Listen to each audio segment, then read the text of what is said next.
Salam à tous, Baruch Hashem. On a le souhait de reprendre le jardin de la paix. On commence, Baruch Hashem, le 5e chapitre. Honore ta femme.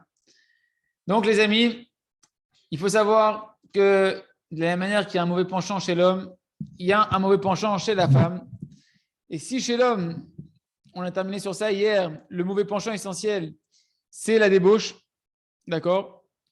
Alors qu'il sache que comme un homme, de la même manière que voilà, dès qu'il voit une femme, il voit un tout petit peu quelque chose qui lui rappelle une femme, ça peut l'embrouiller sa tête et il peut commencer à partir des imaginations à n'en plus finir. Et bien, la femme, elle aussi, elle a un yetzer hara dans lequel elle est très, très, très sensible. C'est les honneurs. Les honneurs, et c'est chez elle, mamash, un désir essentiel qu'on l'honore. Et elle est prête, une femme, elle peut être prête, mamash, à donner sa vie pour son honneur. C'est pour ça que nos sages des mois bénis ont dit que les femmes, elles ont da'at kala, elles ont une conscience légère, elles sont un peu légères d'esprit chadesham, c'est pas dans le sens péjoratif du terme, mais c'est dans le sens ici où que rien qu'avec un peu d'honneur qu'on va donner à une femme, avec des jolis mots, de l'attention, des compliments, etc., eh ben on peut amener la femme où on a envie, dans le bien, et chadesham, il y a des hommes qui utilisent ça de l'autre côté, que Dieu nous en préserve. Parce que c'est son mauvais penchant, et que dès qu'on commence à la séduire par de l'honneur, la femme, elle se laisse guider un peu aveuglément. Et concrètement, c'est ça toute sa vitalité. C'est pourquoi une femme que le mari il ne l'honore pas, eh ben, elle n'a pas du tout de vitalité. Même si maintenant elle va recevoir de l'honneur de sa mère, de son père, de ses amis, même si elle a une bonne place sociale dans son travail, qu'elle a une bonne situation sociale où on l'honore là-bas, qu'elle réussit, qu'elle a une carrière, etc., même si elle est riche, si son mari ne lui donne pas son honneur, alors cette femme-là, elle est malheureuse. Il n'y a pas de femme plus malheureuse qu'elle sur Terre. Et c'est pourquoi on apprend dans l'autre sens que si maintenant tu vas donner rien qu'un compliment à ta femme par-ci, par-là, chaque compliment que tu vas lui donner, elle va sentir un plaisir, un vrai plaisir, les amis, un vrai plaisir, un vrai bonheur extraordinaire, comme un Rosh Yeshiva maintenant qui trouverait une nouveauté dans la Torah, qu'il aurait un chidouche, c'est lui faire un plaisir à tout, et bien pareil, elle sentirait elle aussi un bonheur spirituel très profond d'un compliment qu'elle va en recevoir de son mari. Parce que ça, c'est important qu'on comprenne que la femme, elle a besoin d'honneur et d'attention, comme toi, tu as besoin d'oxygène pour respirer. L'homme, il pense, c'est bon, voilà, je suis un bon mari, moi, j'amène la parnasse à la maison, j'amène l'argent, j'aide un peu à la maison, à droite comme je peux, à droite, à gauche. Et tu penses que ça y est, j'ai fait l'essentiel. J'ai fait ce que j'avais à faire pour que ma femme, elle soit heureuse. Mais on n'a pas compris une chose, les amis. C'est qu'on a beau faire tous les efforts qu'on veut. Si on ne sait pas donner à la femme l'attention qu'elle a besoin et l'honneur qu'elle a besoin, tous les efforts que tu fais à côté, c'est presque comme si que tu faisais rien à ses yeux. Elle reste malheureuse et elle reste brisée parce qu'elle a l'impression que tu n'as pas de valeur dans ton cœur. Elle ne sent pas les honneurs, que tu l'honores véritablement. Et le Rav dit qu'il y a beaucoup de maris, justement, qui disent que moi, je ne peux pas faire des compliments à ma femme parce que je n'ai pas envie de mentir. Je ne peux pas non plus lui mentir à ma femme. Pour lui faire des compliments, je ne vais pas dire n'importe quoi. D'accord? Parce qu'ils se disent, attends, moi, je suis pas sincère. Je vais dire des choses, je vais la complimenter, mais je ne suis pas sincère. Alors, je suis un menteur. Par exemple, comment je vais dire à une femme qu'elle est belle? Si moi, je pense qu'elle n'est pas belle. Comment je vais dire qu'elle est ordonnée si je pense qu'elle n'est pas ordonnée? Etc., etc. Eh bien, les amis, pour tous ces maris qui pensent qu'il faut être des assoiffés de la vérité à tel point que je ne peux pas dire un compliment de peur que je vais mentir et il faut poursuivre la vérité à ce point-là, eh bien, il va falloir, on va apprendre ensemble quelques paroles de nos sages des morts bénis qui sont marquées dans la Torah qui vont nous permettre d'apprendre qu'il y a beaucoup de choses vraies sur lesquelles on peut tout un chacun eh ben, féliciter nos femmes, complimenter nos femmes. On va voir les exemples en action tout de suite. Par exemple, la beauté de la femme. C'est connu la fameuse histoire dans la Gemara Akdosha que Rabbi Elazar, le fils de Rabbi Shimon Bar Yochai, une fois il a rencontré un homme qui était moche. Il lui a dit, qu'est-ce que t'es moche. Il ne faut pas comprendre, mais c'est ce qu'Hachem lui a fait dire de sa bouche. Et qu'est-ce qu'il lui a répondu, cet homme-là?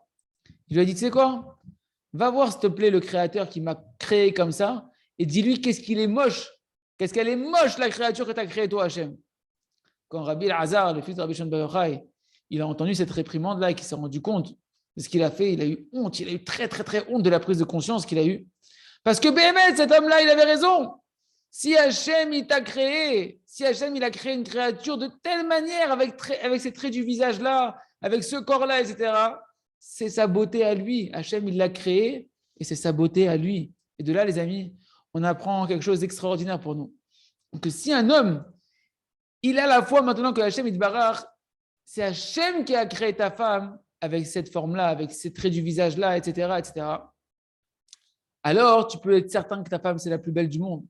Parce que si Hachem, il lui a donné cette beauté-là, eh bien Hachem, il fait que quelque chose de merveilleusement beau sur terre.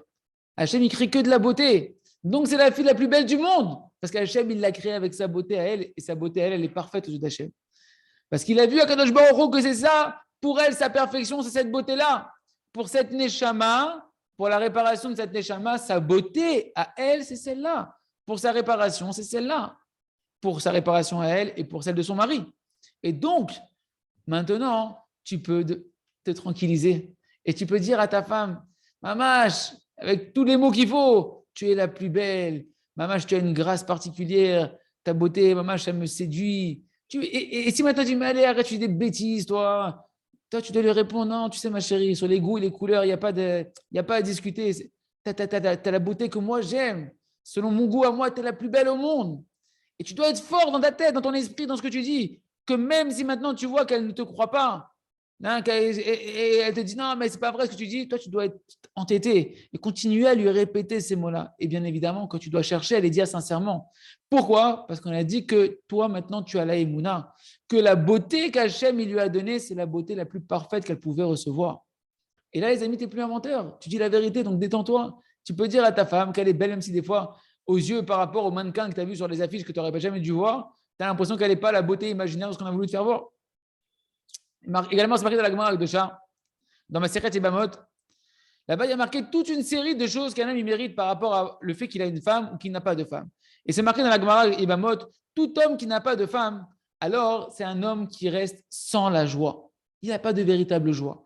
Alors un homme qui a foi dans cette Gemara-là, et on va voir plein de citations de cette Gemara-là, que si tu as foi, si tu crois que la Gemara elle est vraie, que la Gemara elle est émette, tu pourras complimenter ta femme sur chaque point qu'on va voir là-bas, en sachant que c'est marqué dans la Torah, alors c'est émette. Donc tu diras à ta femme, ma chérie, c'est toi ma simcha, parce que c'est marqué dans la Gemara. Tu ne dis pas ça, mais toi tu sais que c'est marqué dans la Gemara, qu'un homme sans femme, il n'est pas dans la joie. Donc tu peux dire, ma chérie, c'est toi toute ma simcha.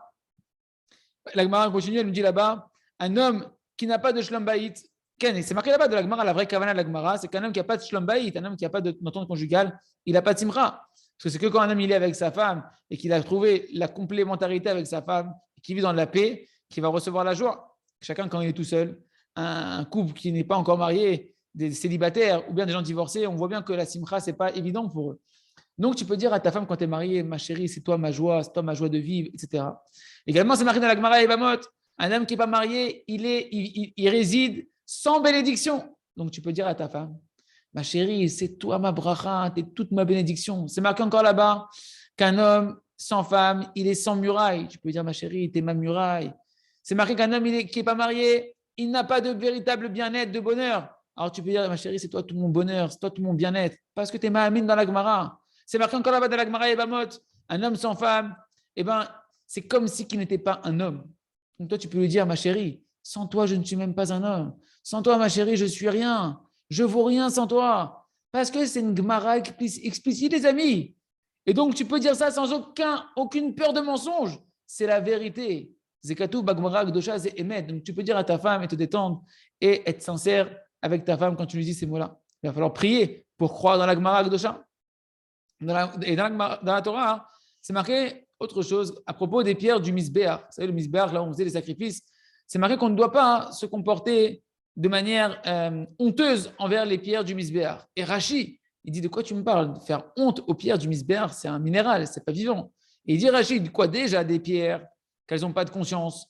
On doit faire attention à ne pas leur faire honte. La Torah, elle t'a dit tu dois faire attention à ne pas leur faire honte parce qu'il y a une certaine utilité de ces pierres-là. Combien, à plus forte raison, un homme il doit faire attention de ne pas faire honte à un être humain. Ça, c'est les fins des mots de Rashi. Et nous, on dit, combien, à plus forte raison, alors tu dois faire attention de ne pas faire honte à ta femme et d'honorer énormément ta femme. Parce qu'on est en train de voir que toute sa vitalité, c'est le kavod. Si déjà des pierres, tu ne dois pas leur faire honte. Combien ta femme, que elle, toute sa vitalité, c'est le kavod, tu ne dois pas lui faire honte et tu dois l'honorer. Ça veut dire, il y a une mitzvah qu'on chante tous, Vesa, Marta, Becha, Gecha. Tu te réjouiras pendant les 3 fêtes, Ken. Et c'est marqué pourtant là-bas que la femme, elle n'a pas la mitzvah, le commandement, d'amener des sacrifices de joie au Beth Amikdash. Pourquoi? Chachamim nous disent, sa joie, c'est son mari. C'est son mari qui va la réjouir. Qu'est-ce que tu apprends de là? Tu apprends que toute la joie de la femme, comme on l'a déjà dit, elle provient du mari. Et en plus que la Torah, elle te le dit, c'est une réalité qu'on voit. C'est une réalité que tu ne peux pas contredire. Que toutes les femmes sur terre, tu vois que leur joie, elles ont besoin de la tirer de leur mari. C'est pourquoi un homme, il doit constamment chercher comment dire des mots jolis à sa femme, comment lui trouver des compliments, des mots qui vont la valoriser, etc., pour lui donner du kavod et de l'honneur. Par exemple, tu vas lui dire à ta femme, wow, tu as des mains extraordinaires, quel plat merveilleux tu fais, tu as un cordon bleu, ça a un goût merveilleux, etc. Et même si tous les jours, tu la vois qu'elle met tous les jours la même robe, la même tenue, en ce moment, elle n'arrive pas à se changer, etc. Eh bien, tu te dis, elle est belle ta robe, elle est magnifique ta robe. C'est la même tous les jours, c'est pas grave, répète-lui. À plus forte raison, si maintenant, tu arrives à trouver encore un détail nouveau où tu vas la complimenter là-bas, quand je sais que c'est extraordinaire pour elle, ça va lui rajouter de la joie de manière extraordinaire. Autre chose, les amis, c'est de savoir que la femme, elle a besoin de déverser ce qu'elle a dans son cœur. Tout celui qui a un mari un tout petit peu attentionné, il se rend compte que sa femme, elle a besoin beaucoup de parler, de déverser ce qu'elle a dans son cœur. Et donc, elle a l'habitude de raconter tout à son mari, tout ce qui ne va pas, tous ses manques, etc. Mais lorsque tu vois que ta femme, elle fait que se plaindre, qu'il y a trop de plaintes dans la bouche de ta femme, ça montre qu'elle n'est pas au top en ce moment. Et il y a beaucoup de maris qui ressentent que leur femme, elle se plaint pour rien. Et ils disent, je ne comprends pas. Moi, je fais tout ce qu'il faut, j'essaie de faire les courses, je l'aide, je souris, j'essaie de la soutenir. Et le mari, ils se disent, normal, c'est normal, attends, je fais tout ce qu'il faut, et après, elle se plaint encore. Il y a un problème chez elle, il faut qu'elle s'arrange, il y a un truc qui ne va pas chez elle. Et il y a même des maris, malheureusement, qui vont dire carrément à la femme, dis-moi, tu fais que te plaindre, toi, tu n'arrêtes pas de te plaindre, tu es tout le temps en train de te plaindre, tu n'as pas appris qu'il faut arrêter de se plaindre. Et ça, les amis, c'est une grande erreur. Parce que déjà, l'homme tu ne te rends pas compte que tu ne fais pas attention qu'il lui manque quelque chose, tu ne ferais pas attention qu'il y a quelque chose qui la dérange. Et en plus, a priori, tu es en train de manquer d'attention par rapport à ses problèmes. Et tu es en train de lui montrer que c'est elle le problème, que toi tout va bien, et qu'il n'y a que elle qui ne va pas, qu'il faut qu'elle s'arrange. Alors que si jamais à ce moment-là, tu lui aurais dit, plutôt que de dire qu'elle se plaint, etc., tu lui aurais dit des mots gentils. Ken, tu aurais vu comment en un instant, son visage, il aurait sorti des rayons de lumière, de joie qui sortiraient de son visage. C'est pourquoi un mari doit apprendre, mamash, tu dois savoir, si ta femme, elle ne va pas bien, c'est ton problème. Tu ne peux pas dire c'est ton problème à toi. Non, c'est mon problème à moi. Moi, je dois réjouir ma femme. Des simah et ishto. Un homme, il réjouira sa femme, c'est une mitzvah. Et le Rav nous dit que son maître, un de ses maîtres qu'il a beaucoup conseillé dans le Shlom Bayit, il lui a dit comme ça à l'époque. Sache qu'une femme, elle a besoin de compliments sans fin. Tu n'en auras jamais trop dit à une femme des compliments. C'est pas comme toi, une femme. Écoutez bien ce qu'il a dit, le rajouté le Rav. Il dit, et ta femme, il faut que tu pries beaucoup pour qu'elle ait la foi, qu'elle croit que tu l'aimes. Pourquoi? Tant qu'un homme, il n'a pas réparé ses pulsions charnelles, ses désirs, des passions charnelles, il lui a dit, le Rav, sache que ce n'est pas ta femme que tu aimes, c'est toi que tu aimes. Donc, entre-temps que tu n'aimes pas ta femme, parce que tout ce que tu aimes, c'est le plaisir de l'union avec ta femme, ou du désir charnel, entre-temps que tu apprennes à aimer ta femme véritablement, il faut que tu demandes beaucoup à Kadosh Baruch Hu qu'il mette dans son cœur qu'elle croit que tu l'aimes. Parce que qu'est-ce qui se passe? Quand un homme il fait des reproches à sa femme et qu'il ne lui donne pas des mots d'amour et beaucoup d'attention, etc., alors elle est en train de se persécuter, de se culpabiliser avec des pensées que son mari ne l'aime pas, etc. Et elle sent, le goût de la mort à l'intérieur d'elle qui pshuto. Parce qu'une femme qui ne ressent pas l'amour de son mari, parce que le mari ne sait pas comment lui exprimer son amour, mamash, elle peut complètement péter les plombs, tellement elle est triste à l'intérieur d'elle et qu'elle est dans une détresse. Par contre, c'est pourquoi dès que la femme elle arrive à la conclusion que son mari il ne l'aime pas, mamash, elle devient folle, elle peut faire n'importe quoi. Elle devient remplie de colère, de tristesse, de désespoir, elle est déprimée. C'est pourquoi, les amis, on doit apprendre à donner énormément de compliments à notre femme et ne jamais montrer d'un aspect de colère, d'énervement, etc., par rapport à ce qu'elle nous raconte, tout ce qu'elle peut déverser de son cœur. Parce que si on se met en colère, si on la rabaisse, si on lui dit qu'il faut qu'elle arrête de se plaindre, etc., elle va arriver à la conclusion qu'on ne l'aime pas. Et entre-temps, je fais des compliments, des compliments, des compliments, et je prie à Kadosh Baruch Hu Hashem. Je t'en prie, fais qu'elle ait foi, ma femme, que je l'aime. Aide-moi, Ribono Shaolam, que chaque mot, etc., et chaque action, chaque mouvement, etc., qu'elle puisse décrypter là-bas que je l'aime, qu'elle voie que je l'aime.